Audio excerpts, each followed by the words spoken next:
Hello and welcome to another episode of the Digital India Summit 2020, Enabling the New Normal, co-presented by Tata Consultancy Services and banking partner Union Bank of India.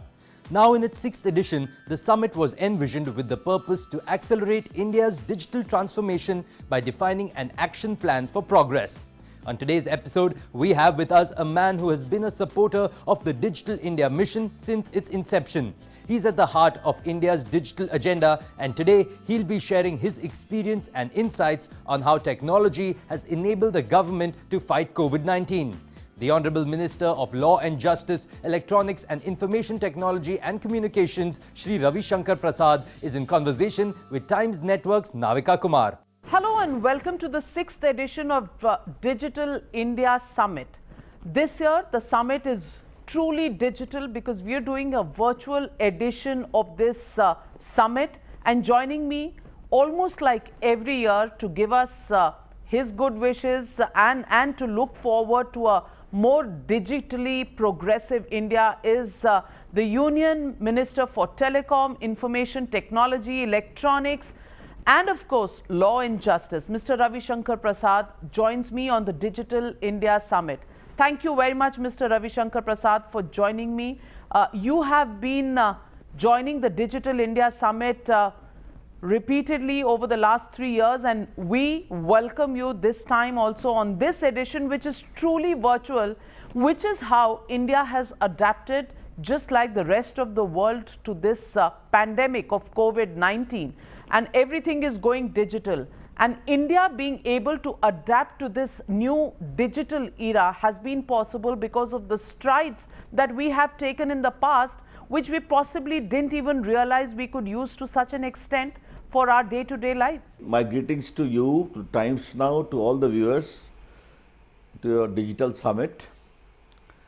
I would have been attending physically over the years, but this time I am attending digitally the digital summit.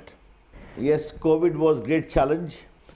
As I say in lighter vein, during Corona, no rail, no flight, no highway movement. It was all my department which was keeping the country going and united. But since I am talking to you, Navika, today, let me just give you a very concrete example of how Digital India is really metamorphosing India, changing India. Yesterday, I heard a very distressing report of a farmer in Samastipur in Bihar, my state, who was crushing all his cauliflower by tractor because he was not able to get proper price, not even 1 rupee a kilo. I sent my common service centers, which is a digital kiosk all over the country, nearly 4 lakhs. They have developed a agriculture market app whereby they connect the farmers to the market. They reached him, connected him to a Delhi market. They agreed to purchase, sent their vehicle, collected all the cauliflowers, and lo and behold, they gave them 10 rupees per kg for 4,000 kilos of cauliflower. 40,000 rupees digitally paid, and the entire vegetable was sold in Allahabad. You understand the meaning of digital connect? That's how it works. Well, that's a great equalizer, and through the digital technology, we've not just been able to link various parts of the country, but we've even been able to link some of the less fortunate people to the potential that they can realize. And your example that you cite is really the stretching of the boundaries of how people can benefit from digital technologies. But let me ask you, Mr. Ravi Shankar Prasad, the Digital India Summit has been at the forefront of predicting sweeping changes that are taking place in the Indian economy. According to you, what are the permanent changes that we are going to see in the post-COVID era due to the digital way we've learned to live and do business? I will surely reply to that, but since you mentioned about the opportunity being made available to poor and deprived people, you must have heard about the JAM Trinity, the Jan Dhan Aadhaar Mobile. India a population 1.3 billion, mobile phone 1.2 billion, 120 crore, Aadhaar card 126 crore, 1.26 billion. We linked the two with 37 crore bank account of the poor. We started sending all the benefit, welfare, Manrega payment, gas payment, etc. And now, for the sake of the viewers, we have in the last close to 5 years, we have sent 13 lakh crore, 175 billion US dollar transferred to the account of the beneficiary.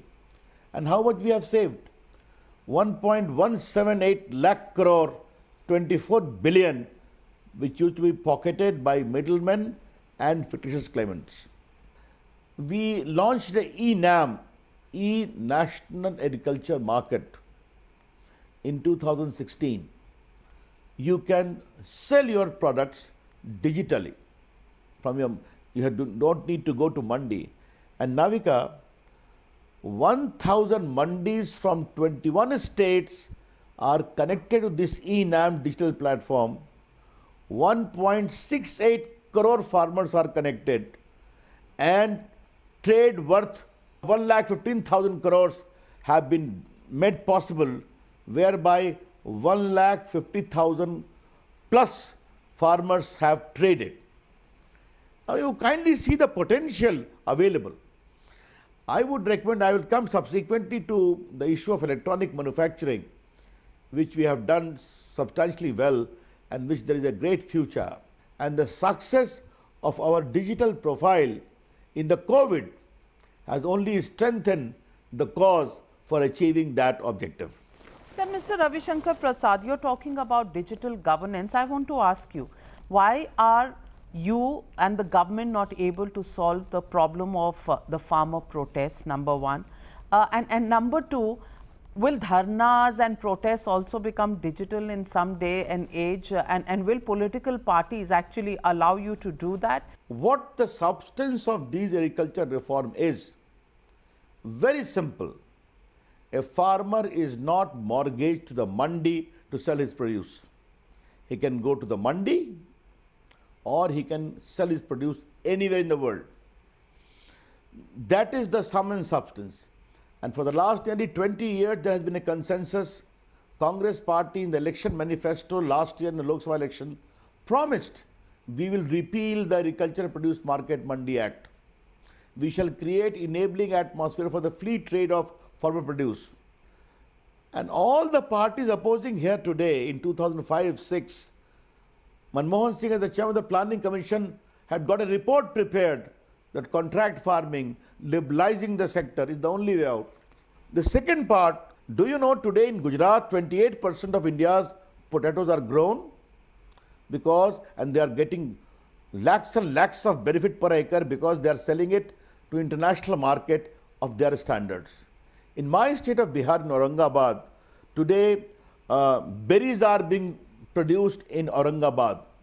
Where the dharna is going on the border, just go a little inside, the farmers are producing extraordinary carrot being supplied to international market, to Australia, to others, all money being paid digitally. The point I am only saying, if we are assuring your land will not be sold, number one, there should be no mortgage, number two, no lease or even any other encumbrance on the land, go and enjoy it. We are talking, we are discussing, clause by clause discuss. If you have any problem, we are having an open mind. But our concern is, Navika, which I need to share with you. Our farmer friends come from Punjab with a demand that gave us assurance of minimum support price. We are giving that. Even in this season, we have purchased paddy worth 60,000 crores, out of which 60% is from Punjab alone. But when they sit on the dharna, what they say? Repeal the law or no talk. How this maximalist position has been taken, we fail to understand. We're talking about farmers, reforms, opening up avenues for them, making them digitally savvy and maximize their own returns. But at the other end, we also see in electronics, You've made great strides in bringing in many electronic companies in the telecom field, setting up shop in India. And we've seen some companies now wanting to choose India over China as a production base. In such a scenario, we see some sort of a mishap in the Wistron plant in Karnataka. Do you think this is something which will actually impact India's image as an FDI destination? Because China seems to be saying that these incidents show that India is still not ready for FDI.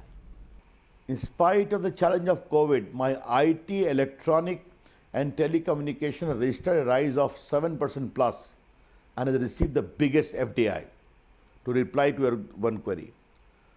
Yes, I am very happy about the transformation I have done in the electronic sector. Navika, just to tell you, the production was only 29 billion electronics in 14-15. Now it has reached 70 billion. From 2 mobile factory in 2014, India is home to 268 mobile factory. And just to tell you, if you come with good policies, what happens? We gave 1,000 crore to the incentive to these electronic companies manufacturing products. You know how much tax they have paid? 35,000 crore. And how much export they have done? 47 lakh crore. Nearly 6 lakh direct and indirect job have been given only the mobile manufacturing. I am very keen India has got all the potential to become a lead player globally in the field of electronic manufacturing. Then I came with the modified incentive scheme. The PM was very encouraging. You produce, you manufacture, you export and earn production link incentive. Top 5 global companies and top 5 Indian companies applied, and they have committed to manufacture mobile and component worth 10 lakh crore in the coming 5 years, 7 lakh crore exports, and will give job to 3 lakh direct and 6 lakh indirect. Wistron, as a contract manufacturer of Apple, has come in that connection. They started production, they employed thousands of people. What happened was unfortunate. I should be very clear to you. But we have assured them all the help, right from the government of India to the state government. I have myself spoken, my officers have been in touch with them. We shall render all the help and cooperation. And I am very happy that Wistron has publicly assured that they shall resume their facility very soon, and India remains a prized destination for them.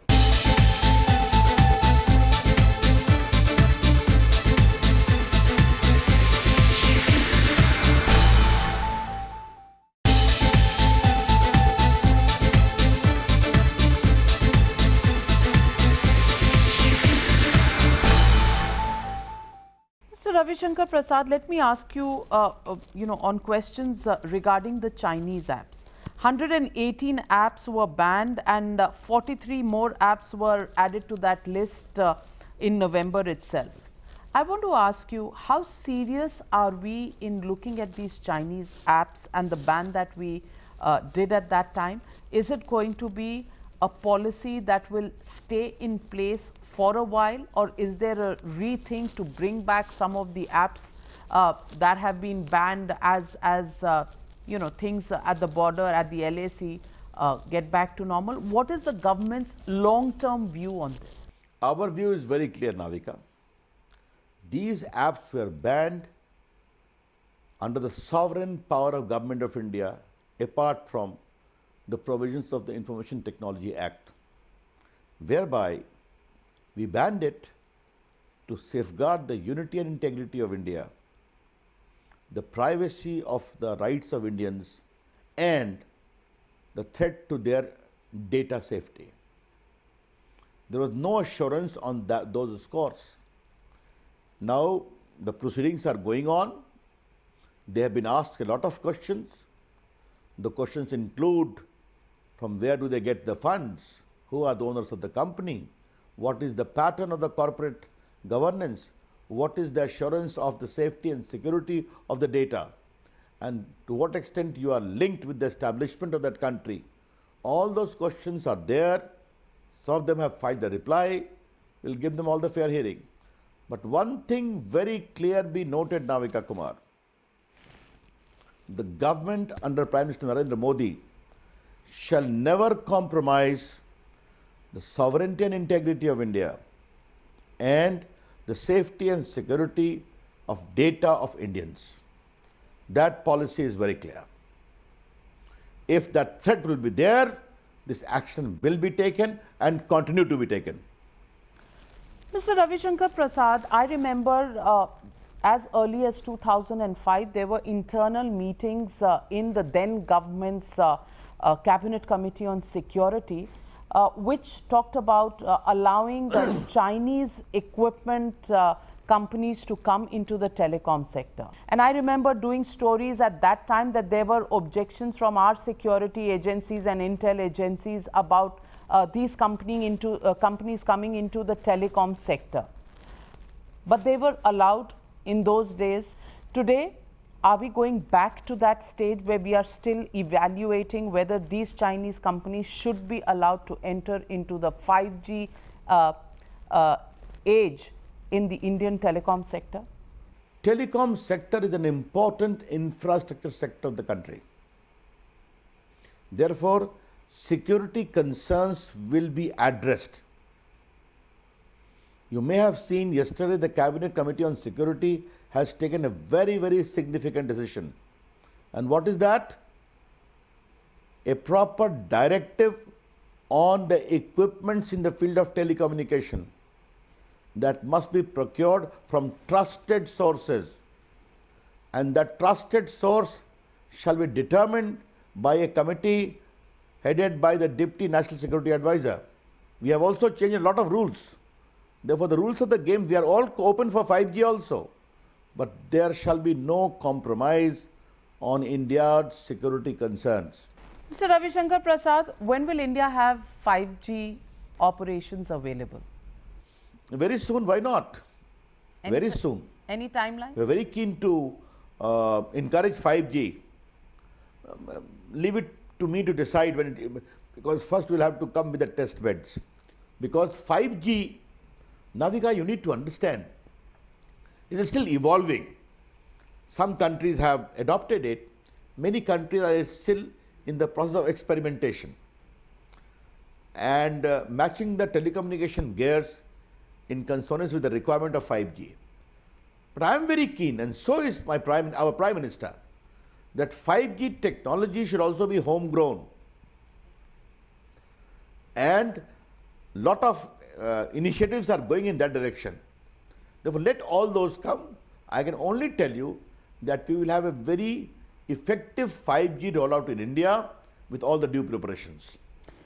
Mr. Ravi Shankar Prasad, you talked about homegrown. Let me ask you, as far as Atmanirbharta is concerned and promotion of production in India is concerned, just like you have invited companies in the telecom sector, are we going to expand this in the area of electronics to tabs, to laptops, to PCBs, motherboards, because we were dependent on Chinese imports in many of these products. Are we going to be finding any specific policy on this, and are we going to give them incentives that were given in the telecom sector as well? When I say I want India to become a big hub of global mobile phone, it is my vision. I am working on that. By 2025, India will produce 1 billion phones, 50 billion TVs, and 50 million IT hardwares, including laptop and tablets. The world is looking towards India. FDI is automatic, subject to security concerns addressable. My only take is FDI is quite automatic. International capital is welcome. International technology is welcome. But don't forget, Navika, and let me say it very emphatically, lot of these innovations in international companies are being done by Indians. When we say of Atmanirbhar Bharat, we don't say India as an isolated country. We say India an important component of global supply chain. And Indian innovation Do you know the Prime Minister launched startup movement in 2015? India today is the third biggest startup movement in the world, and 26 Indian startups are now unicorn. Unicorn means $1 billion turnover plus. We are linking 6 lakh villages of India by optical fiber. We have recently launched Vani, public Wi-Fi ecosystem, whereby even a grocery shop, a tea shop, a pawn shop can install Wi-Fi facility to make provisions in the country. Like the PCO movement, it will become a big movement. Therefore, Digital India has become a mass movement, as I told you. And the people of the country have a stake. Therefore, from digital services to digital manufacturing to digital delivery to digital empowerment. I can tell you, the law minister, how many lakhs of cases have been heard digitally in this COVID, from High Court to Supreme Court to District Court. Therefore, I am very proud of the metamorphosis happening. And Nivika, one particular thing I would like to share with you, this monthly transaction in the UPI in the month of November has hit an all-time high of 2.21 billion transactions worth 3.90 lakh crores. Even fintech industry is rising. You see, there is enough opportunity. I think we need to salute Prime Minister Narendra Modi. When he gave the vision, I remember you were there in Ramila ground when he said, when he was contesting to become the leader of India, he had coined an expression, if I am elected, I would like to create an India where IT plus IT is equal to IT. What he had said? IT, India's talent, plus IT, information technology, is equal to IT, India tomorrow. I am really fortunate he gave the responsibility on my shoulders. Under this direction and well wishes of friends like you, what India has become in the next 6 years is for all to see. Well, very well said. And we've been walking together on this path to India tomorrow, Mr. Ravi Shankar Prasad, through Digital India Summit, and with your vision, the Prime Minister's vision, and looking at new strides and new benchmarks that India can set for the world. Thank you very much, Mr. Ravi Shankar Prasad, for once again being part of this journey of Digital India, which clearly is an idea that's so close to your heart and so close to making India truly Atmanirbhar. Quite heartening to hear how the government is using technology to fight this Black Swan event. That's all on this episode of Digital India Summit 2020, Enabling the New Normal, co-presented by Tata Consultancy Services and banking partner Union Bank of India. Thank you so much for watching.